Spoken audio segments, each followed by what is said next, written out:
वर्तमान जो पीएम किसान रो आनुअल ई-केवाईसी चली तो सही पीएम किसान रो आनुअल ई-केवाईसी केमिति निज मोबाइल रे निजे चेक करिवे आसंतु ए वीडियो माध्यम रे स्टेप बाय स्टेप प्रोसेस जानिबा।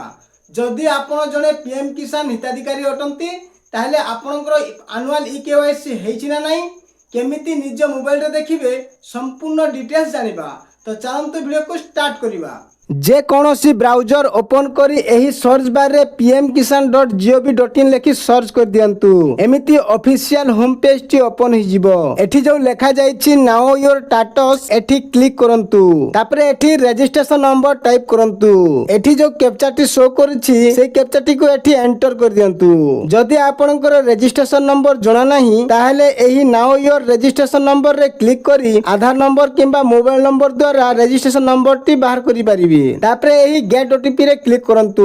तापरे आपनकर रजिस्ट्रेशन मोबाइल को ओटीपी टी जीवो। एठी ओटीपी टी एंटर कर नेबे। तापरे एही गेट डाटा रे क्लिक करिवे। तापरे एमिति सब डिटेल्स आसी जीवो। तळको टिके स्क्रॉल करिवे। एठी जो लेखा जाईछि एलिजिबिलिटी स्टेटस एठी क्लिक करंतु। तो एठी देखि पारथिबे लास्ट ई-केवाईसी केबे होईछि तारा डेट टी आसी जाउछि। एठी जो लेखा जाईछि click here financial year with e KYC एठी क्लिक करंतु। तापरे एमिति ई-केवाईसी डिटेल्स जीवो। एठी देखि पारथिबे फाइनेंशियल ईयर 2026-27 रहिछि। ई-केवाईसी मोड मध्ये एठी रहिछि देखि पारथिबे सीएससी लेखा जाईछि। जेहेतु से सीएससी थ्रू रु करिसंती को डेट रे ई-केवाईसी करिसंती सेही डेट मध्ये एठी रहिछि। तो एही परि भाबे निजर वार्षिक ई-केवाईसी स्टेटस चेक करि परिबे। जदि आपण ए पर्यंत एनुअल ई-केवाईसी करनांती ताहले यथा शीघ्र निजे किंबा जे कोनसी जनसेवा केंद्र को जाई एनुअल ई-केवाईसी कराइ नियंतु। तो एमिति न्यू अपडेट पाइबा पे वीडियो को गोटे लाइक करंतु, चैनल को सब्सक्राइब करंतु, फेसबुक किंबा इंस्टाग्राम रे देखुथिले फॉलो करंतु।